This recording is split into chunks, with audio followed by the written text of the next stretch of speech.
ॐ सर्वे भवन्तु सुखिनः, सर्वे सन्तु निरामया, सर्वे भद्राणि पश्यन्तु, मा कश्चित् दुःखभाग् भवेत्। ॐ शान्ति शान्ति शान्ति। ओम। श्री हनुमान जी के चरित्र को लेकर के अलग अलग ग्रंथों में अलग अलग जो वर्णन किया गया है, उस वर्णन के आध्यात्मिक स्वरूप की चर्चा मैं आपके सामने रख रहा हूं। इससे पूर्व मैंने कहा था, हनुमान जी ज्ञान के अद्भुत भंडार हैं। अब ये ज्ञान जीवन में कैसे आता है, उस साधना की चर्चा मैंने आपके सामने रखी थी। हनुमान जी वायुपुत्र हैं। वायु अर्थात हमारा मन, जो भक्ति का मार्ग है, तो भक्ति मार्ग से किस तरह से प्रभु को पाया जा सकता है, ये भी मैंने आपके सामने बात रखी है। वास्तविकता यह है कि हनुमान जी सकल गुण निधानम है। अनेक गुण हैं, अनेक विशेषताएं हैं, और इसीलिए अनेक कथाएं उनके बारे में अलग अलग ग्रंथों में रखी गई है। हर एक ग्रंथ उनके एक गुण का विश्लेषण करता है। किसी ने उनके ज्ञान का वर्णन किया, तो किसी ग्रंथ ने उनकी भक्ति का वर्णन किया। इसी तरह से एक और ग्रंथ की कथा आज मैं रख रहा हूं। विष्णु धर्मोत्तर पुराण ग्रंथ की एक कथा है, जिसमें हनुमान जी की सेवा भाव, जो उनका एक बहुत बड़ा गुण है, जो उनके चरित्र का एक बहुत बड़ा पहलू है। हनुमान जी के जीवन चरित्र को जब हम विस्तार से देखेंगे और समझेंगे, तो सबसे अद्भुत जो उनकी है वो सेवा भावना है।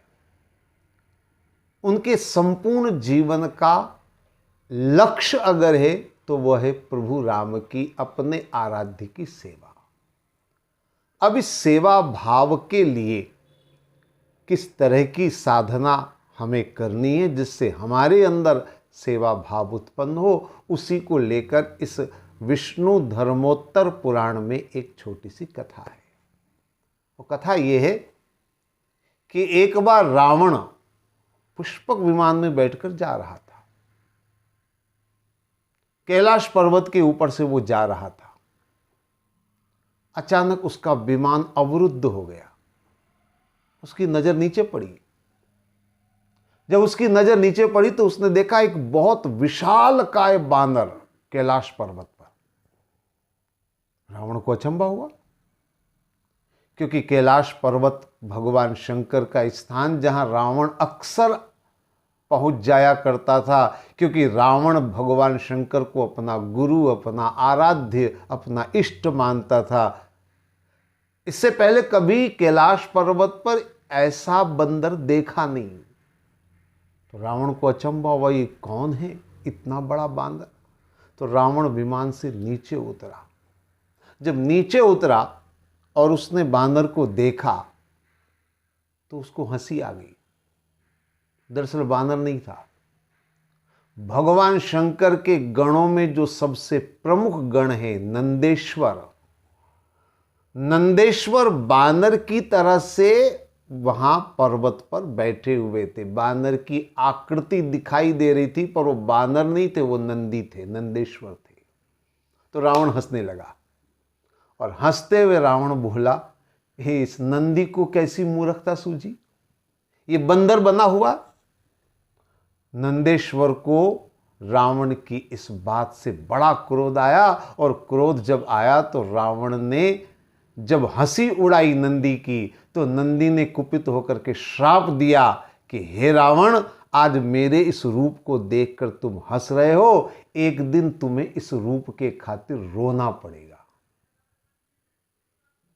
और इसलिए उस ग्रंथ की ऐसी मान्यता है कि यह हनुमान का जो अवतार है ये नंदेश्वर का ही अवतार है, यानी नंदी का अवतार।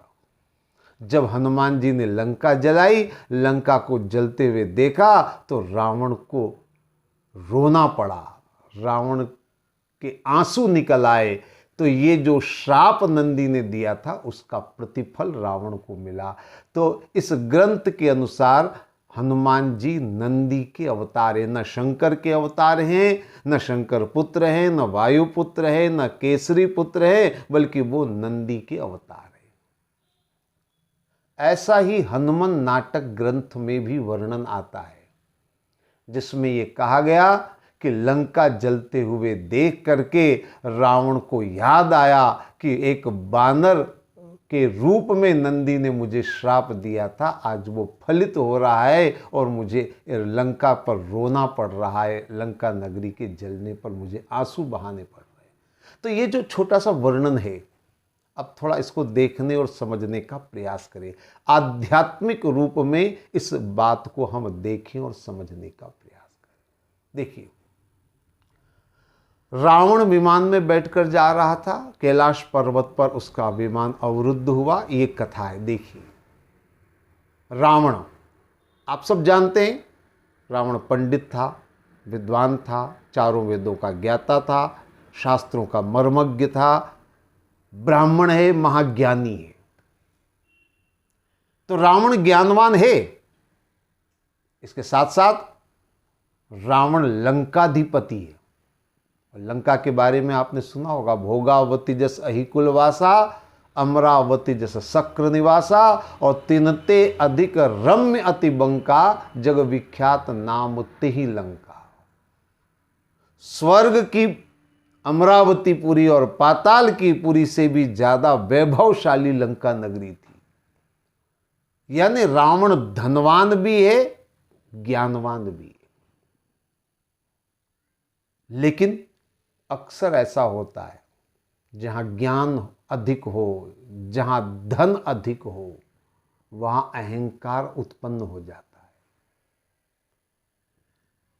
इसलिए दान के साथ, धन के साथ दान को जोड़ा गया। अगर धन के साथ दान यानी समर्पण है तो अहंकार से बच जाएंगे। ज्ञान के साथ विनम्रता को जोड़ा गया, विद्या ददाति विनयम, विनम्रता होगी तो अहंकार नहीं होगा। लेकिन रावण में न विनम्रता थी, न दान की भावना थी, इसलिए रावण का अभिमान स्वाभाविक है। अब ये अभिमानी रावण विमान में बैठकर जा रहा था कैलाश पर्वत पर। कैलाश पर्वत जहां भगवान शिव और पार्वती का निवास है। और भगवान शिव पार्वती कौन है? तुलसीदास जी ने रामचरितमानस के प्रारंभ में कहा है, भवानी शंकरो वंदे श्रद्धा विश्वास रूपिणो। पार्वती है श्रद्धा, शंकर है विश्वास। शिव और पार्वती का स्थान है कैलाश पर्वत, यानी श्रद्धा और विश्वास का स्थान है कैलाश पर्वत। और ध्यान रखिए, जहां श्रद्धा और विश्वास है वहां अहंकार का मार्ग अवरुद्ध होगा, क्योंकि श्रद्धा और विश्वास में अहंकार नहीं हो सकता, और जहां अहंकार होगा वहां श्रद्धा और विश्वास नहीं हो सकते। इसलिए रावण का विमान अवरुद्ध हुआ, क्योंकि श्रद्धा और विश्वास का क्षेत्र है। अब रावण ने नीचे नजर डाली, एक बड़ा भारी बंदर दिखाई दिया, बानर।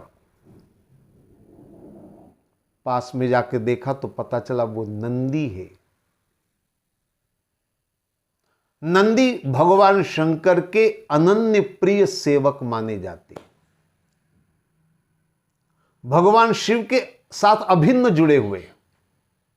और आप सब जानते, नंदी ने भगवान को जप तप दान से नहीं पाया, जोग तपस्या और साधना से नहीं पाया।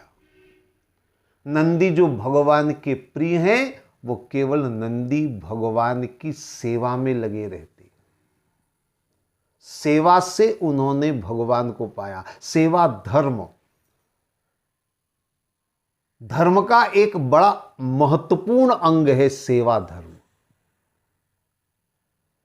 तो नंदी का जो चरित्र है वो चरित्र सेवा का है, और नंदी का जो स्वरूप माना गया है, बैल का जो रूप माना गया हमारे धर्म ग्रंथों में, वो धर्म का रूप माना गया। भागवत की कथा बहुत लोगों ने सुनी होगी। परीक्षित की कथा में वर्णन आता है, परीक्षित दिग्विजय के लिए जा रहे थे तो एक गाय और एक बैल रास्ते में मिला। गाय पृथ्वी थी और बैल धर्म था। ये नंदेश्वर बैल माने धर्म। धर्म तो है, लेकिन कौन सा धर्म है? सेवा धर्म, सेवा का धर्म। अब इसने, नंदी ने रूप बना लिया बानर का। बानर का रूप क्यों बनाया? बानर की आकृति क्यों ली? बानर का स्वभाव आप सब जानते हैं। ऐसा माना जाता है बानर माने चंचल, कपि, चंचल होता है स्वभाव से। बानर एक जगह शांत बैठ नहीं सकता, ऐसी मान्यता है, क्योंकि वो चंचल होता है। हमारे पास भी एक बानर है जो बड़ा चंचल है, और वो है हमारा मन। सेवा के साथ मन का जुड़ना बहुत जरूरी है। जब तक मन से सेवा नहीं होगी, केवल तन से सेवा करने से काम नहीं चलेगा। आदमी अगर केवल तन से सेवा कर रहा है, केवल ये सोच करके कि मुझे ये करना है, मेरा ये काम है, मुझे कर दिया मैंने, तो वो सेवा से कल्याण नहीं होगा जब तक मन से सेवा न करी जाए। तन से सेवा करना तो आसान है, मन से सेवा करना बड़ा कठिन है। मन से सेवा करने से ही भक्ति होती है, मन से सेवा करने से ही ईश्वर की प्राप्ति होती है। तन से सेवा तो केवल नौकरी होती है। अगर हम किसी को रुपए दे करके काम करवाते हैं और वो अपना काम करके अपना तनख्वाह, अपनी मजदूरी लेकर चला जाता है, ये सेवा का, मजदूरी का भाव है। ये केवल सेवा का जो है वो भाव संपत्ति का भाव है। लेकिन जब सेवा में मन जुड़ जाता है, जब मन लग जाता है, तो निश्चित रूप से सेवा भक्ति बन जाती है, और उस भक्ति में ईश्वर की प्राप्ति हो जाती है। लेकिन रावण उसको नहीं समझ पाया, इसीलिए रावण को रोना पड़ा। रावण सेवा भाव को नहीं समझ पाया। रावण के पास सेवा भावना नहीं है, क्योंकि अहंकार है, और इसी अहंकार और अकड़ के कारण रावण को मरना पड़ा। रावण की लंका में आग लगा दी हनुमान जी ने, क्योंकि वहां सेवा नहीं है, वहां विनम्रता नहीं है, केवल अहंकार है। इसलिए हनुमान जी का चरित्र सेवा भाव को उजागर करता है। हमारे जीवन में भी सेवा हो, सेवा की धर्म को हम अपनाएं, जीवन का कल्याण होगा। ओम सर्वे भवन्तु सुखिनः, सर्वे सन्तु निरामया, सर्वे भद्राणि पश्यन्तु, मा कश्चित् दुःखभाग् भवेत्। ओम शांति शांति शांति।